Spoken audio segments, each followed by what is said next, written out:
The bar lights were dim, flickering softly over rows of whiskey bottles that lined the polished wood shelves. Country music hummed low through the speakers, just enough to fill the silence between conversations. It was one of those nights when soldiers gathered quietly, not to celebrate, but to forget. Wait a sec before we move on. Type your city below. I love finding out where everyone's watching these stories from. Marcus Holley, a decorated Navy SEAL, sat in the corner booth. His short-cropped hair and weathered hands told stories he'd never say out loud.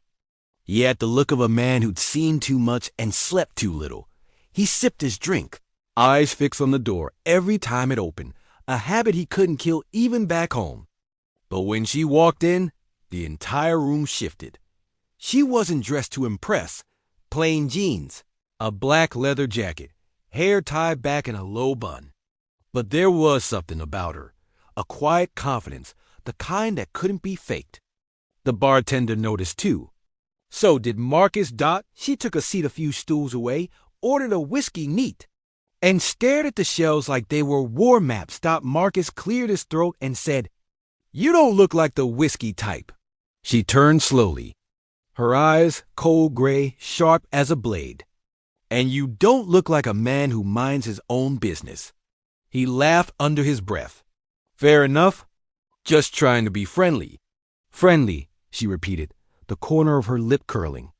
"That's rare around here." They exchanged glances that lasted a second too long.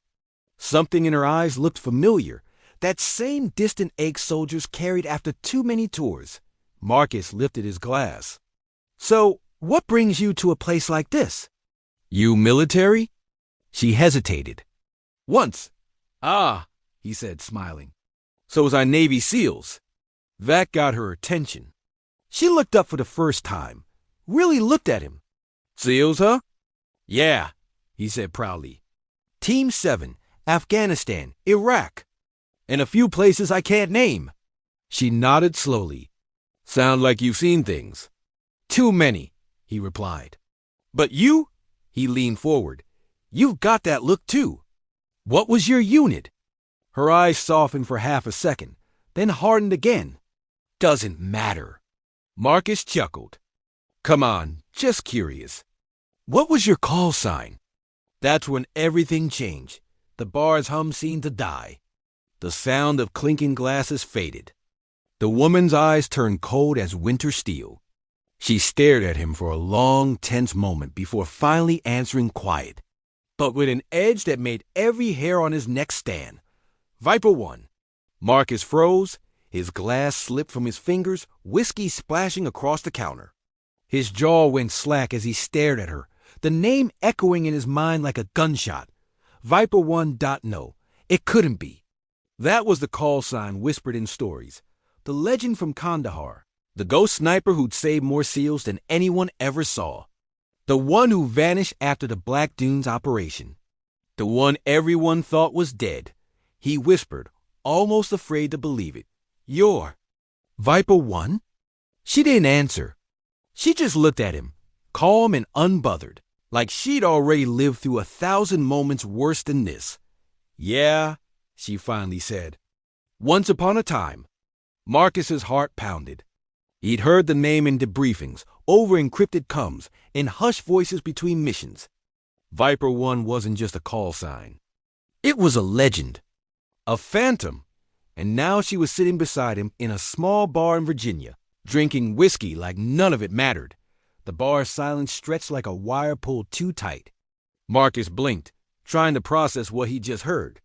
The woman this quiet stranger couldn't be that Viper 1. He remembered the stories. The sniper who covered an entire SEAL unit in the chaos of the Black Dunes. The one who took out an enemy convoy with just 6 bullets. The one who never missed. And the one who never came home. Everyone thought Viper 1 had died in the desert. Everyone. Including him. Marcus's voice came out cracked and quiet. "You were in Operation Black Dunes?" Her hand paused halfway to her glass. For a moment, her mask slipped. A flicker of memory, pain, and something darker. Then she nodded once. "I was there." Marcus leaned in. "That can't be." You were reported Kia. I saw the footage. The blast? Reports lie, she said softly. Footage can't capture everything. Her voice carried no bitterness, just a quiet finality. Marcus's throat tightened. I don't understand, he said. We lost 3 men that night. I thought, hell, I swore. You were gone. You saved my entire team from that ambush. She set her glass down and stared into the amber liquid. You think that night ended for you when you boarded the chopper, Marcus.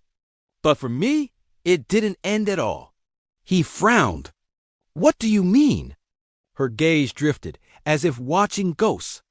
You ever wonder why no one ever found my body? Marcus swallowed hard. Because there wasn't much left after that blast. She gave a dry, hollow laugh. That's what they told you. He froze. Her hands trembled slightly as she spoke. After the blast, I woke up half buried in the sand. My ears were ringing. My rifle was gone. My radio was dead. Command thought I was gone, so they called the evac. I was left behind.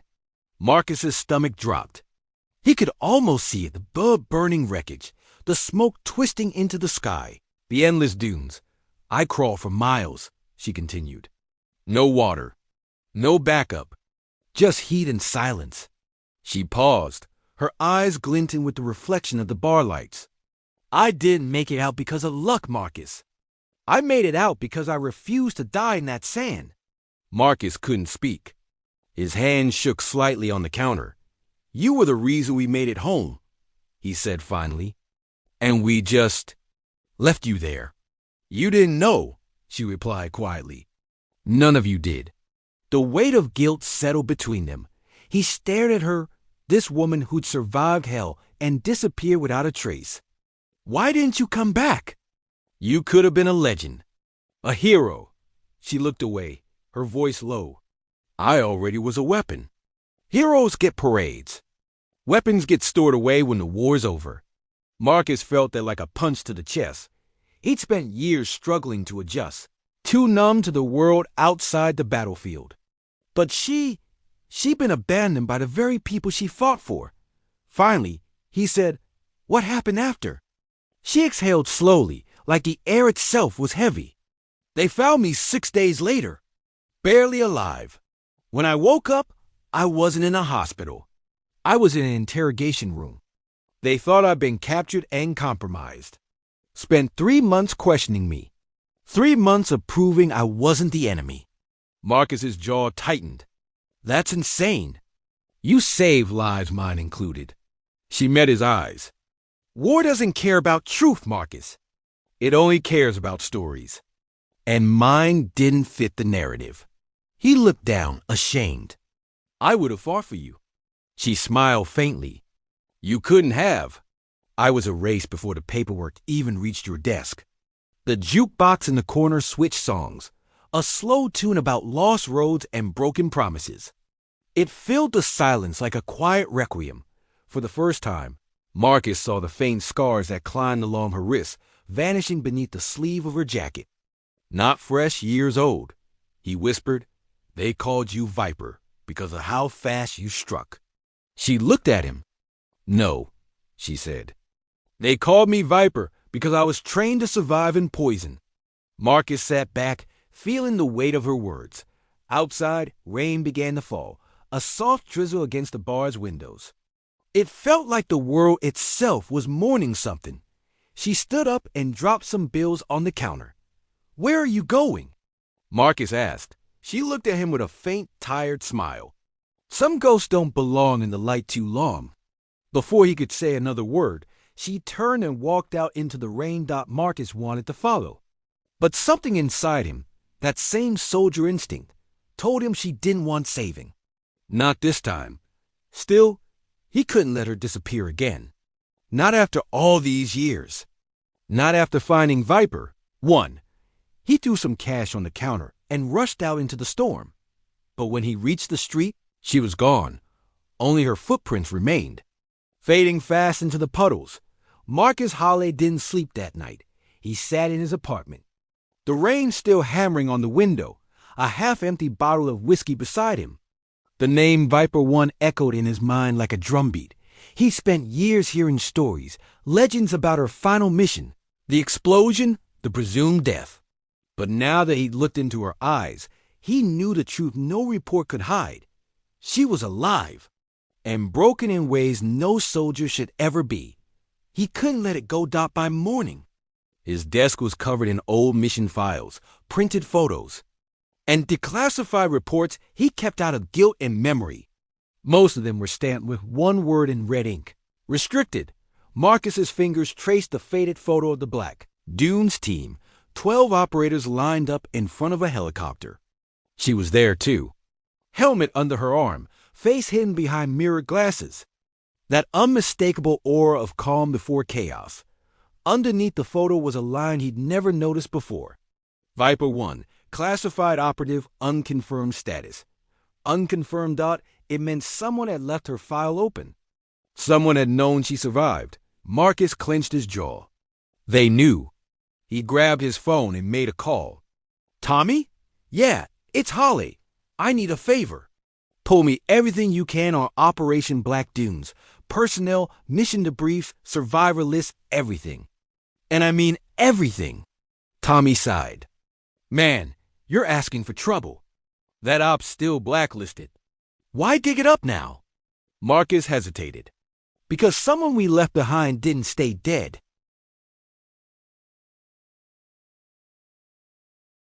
Hours later, Marcus met Tommy in a diner just off base. The air smelled of burnt coffee and stale fries, but the envelope on the table between them was pure fire. Tommy lowered his voice. You didn't get this from me. Marcus opened the envelope. Inside were faded mission logs, tactical maps, and a single-page transcript from a sealed hearing. The header read, Internal Review, Operator Viper 1, skimmed it fast. Eyes narrowing at every line. Operative failed to report extraction coordinates. Possible enemy compromise. Recommend administrative removal and suppression. Marcus's fist clenched. Suppression. That's what they called abandoning her. Tommy leaned in. You don't understand. After the war, there was a cleanup.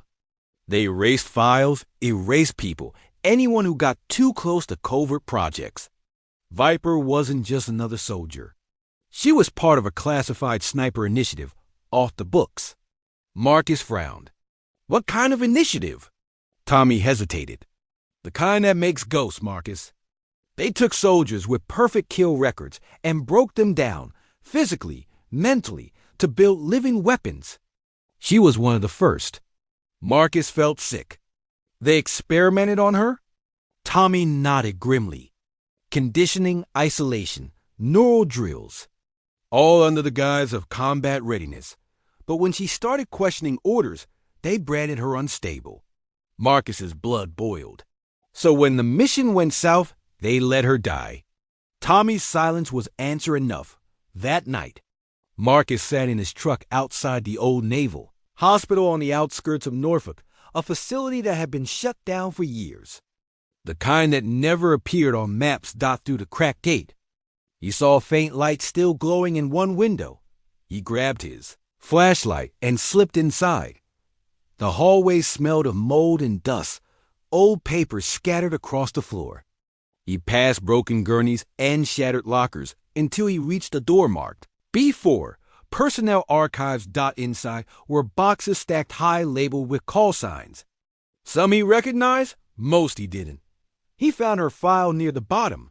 The label read VIPER1. Subject Avery LSD froze. Avery. He flipped open the folder. Inside were photographs, field reports, psychological evaluations, sniper test scores, and one line scribbled in red pen at the bottom of a page. Do not contact. Do not reinstate.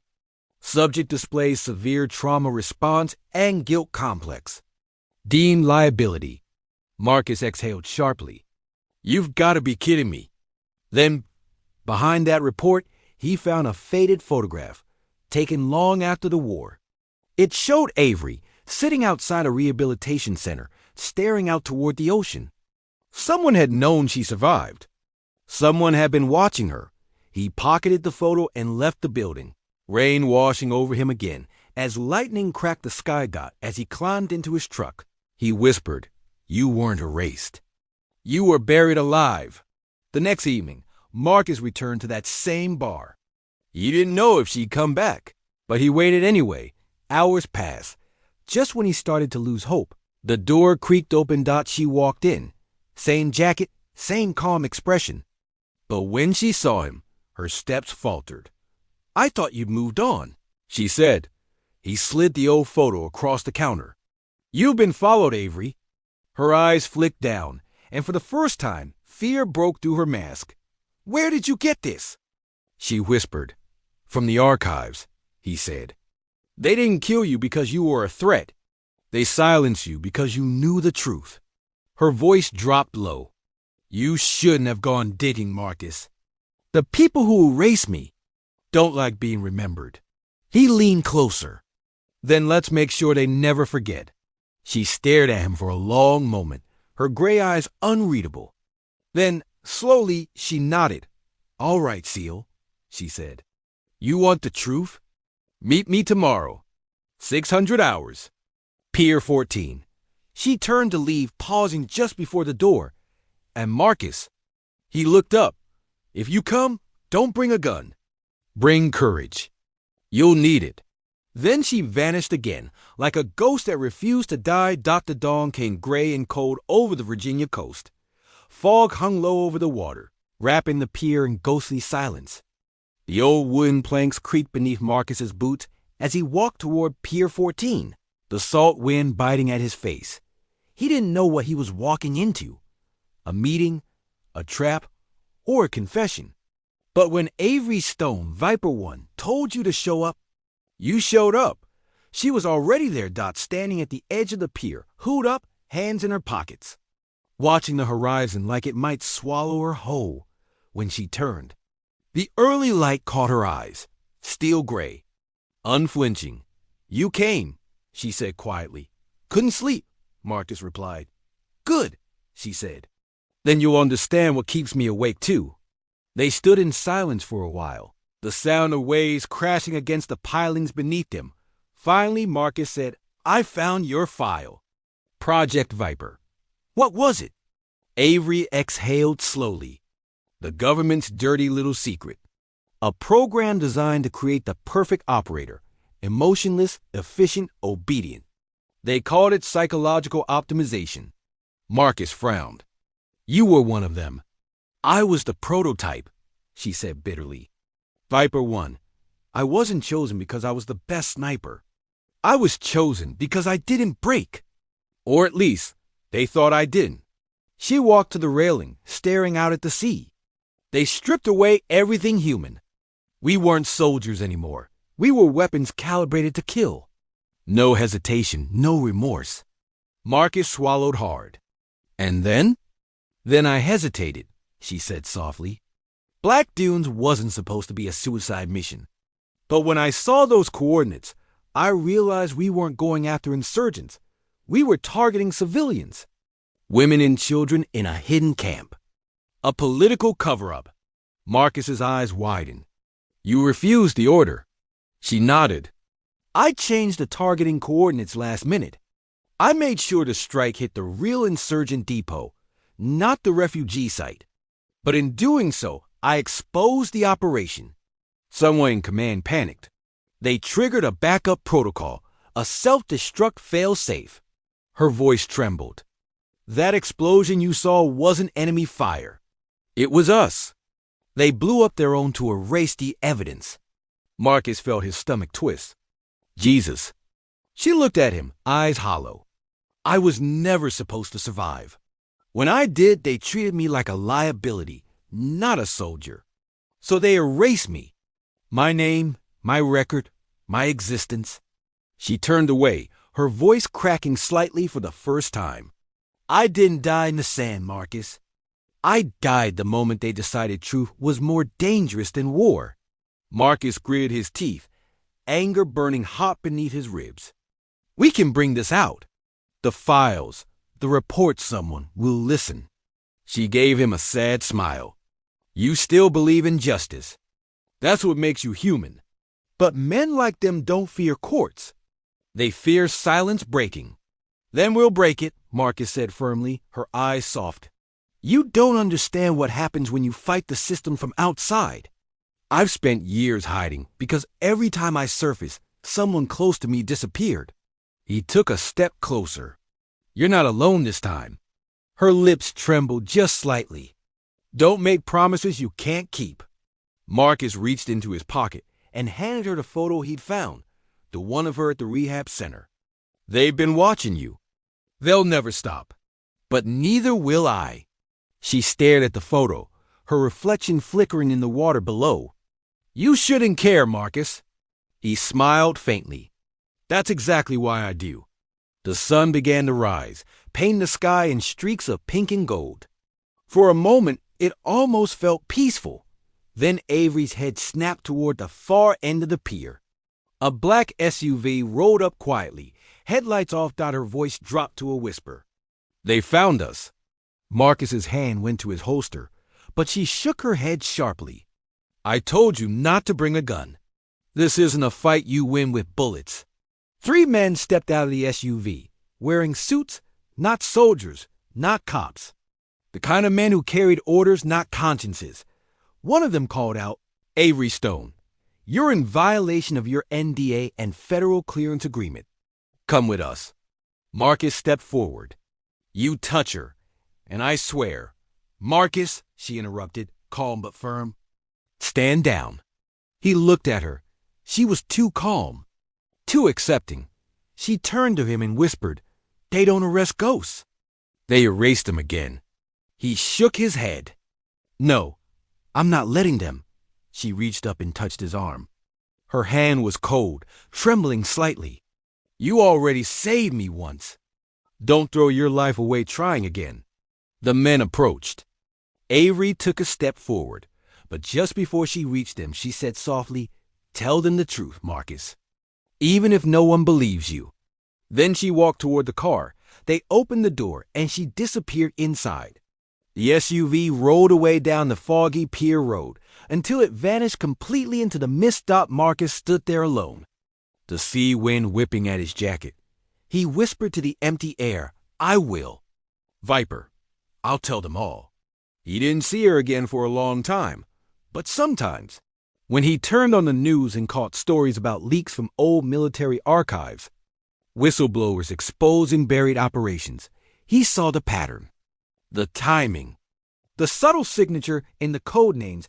Each report ended with the same encrypted tag at the bottom of the files. V1 Resurgence. And Marcus knew she was still out there. Still fighting. Still Viper 1. I really appreciate you watching all the way through. If this story made you pause, reflect, or even smile for a moment, let me know in the comments. I read them all, and they honestly keep me going more than you can imagine.